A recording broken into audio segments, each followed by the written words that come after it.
રાજ્યમાં સ્થાનિક સ્વરાજ્યની જિલ્લા અને તાલુકા પંચાયતની ચૂંટણી ચાલી રહી છે, ત્યારે અમરેલી જિલ્લાના લીલિયા મોટા તાલુકામાં પણ ત્રિપાંખીય જમ્યો છે. હાલ રાજકારણમાં પૂરજોશમાં ગરમાવો આવી રહ્યો છે, ત્યારે જિલ્લા પંચાયતના 22ના લીલિયાના ઉમેદવાર કોંગ્રેસના ખોડાભાઈ માળવિયા કે જેઓ ડોર ટુ ડોર સંપર્ક કરી રહ્યા છે, અને આપણે એમની પાસે જાણીએ કે શું લોકોનો પ્રતિસાદ મળી રહ્યો છે અને એમની પેનલ આવશે તો એ શું કાર્ય કરશે. ખોડાભાઈ, તમે લોકોના વચ્ચે જઈને બધાના ડોર ટુ ડોર મુલાકાત કરી રહ્યા છો, કેવો માહોલ છે? અમે અને અમારી ટીમ, તાલુકા કોંગ્રેસની ટીમ અને અમારા જિલ્લા પ્રમુખ શ્રી પ્રતાપભાઈ દુધાર, માજી ધારાસભ્ય શ્રી અમારી સાથે હતા.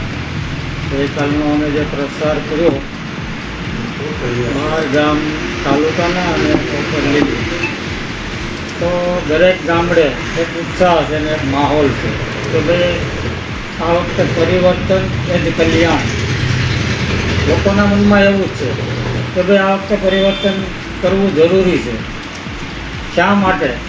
અમે એને પૂછીએ કે ભાઈ શા માટે, તો એ લોકોના મગજમાં અત્યારે એવું છે કે ભાઈ અમે દર વખતે છોકરીને મોકલીએ છીએ, પણ છતાં છૂટી ગયા પછી કોઈ પણ પદાધિકારી 5 વર્ષ પાછું વાળું જોતાય નથી.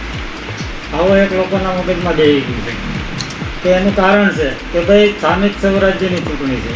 સ્થાનિક ચૂંટણીની અંદર ગ્રામ્ય લેવલના કામના મુદ્દાઓ હોય છે. કોઈ સ્થાનિક ગ્રામ પંચાયતની અંદર રોડ રસ્તાઓ હોય છે, કે કોઈ જરૂરિયાત મુજબ કોઈ પાણીના પ્રશ્નો હોય છે, કે કોઈ નવા કામ હોય, તો એના માટે આયોજન શું? તો આયોજન કરવાવાળા જ જો તાલુકા પંચાયતની અંદર બેન કરી શકતા ન હોય તો લોકોની શું દિશા થાય એ લોકો બધા જાણે જ છે. લોકો આ ચૂંટણીની અંદર તમારા પર વિશ્વાસ મૂકીને તમારી પેનલને ચૂંટાવીને તમને જિલ્લામાં મોકલે તો તમે જિલ્લામાં બેસીને શું લોકોના કાર્ય કરશો?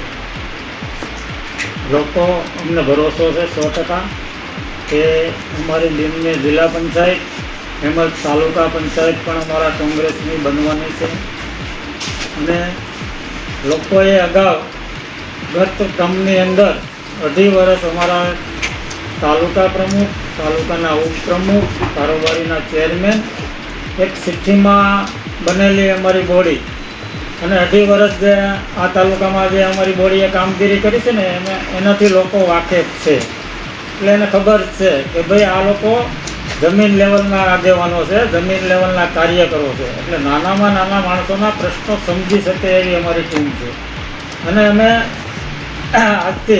આજકાલથી નહીં પણ આજે 5 વર્ષ હું 12 થી 17 સુધી લીલિયા ગ્રામ પંચાયતનો સરપંચ રહી શક્યો છું.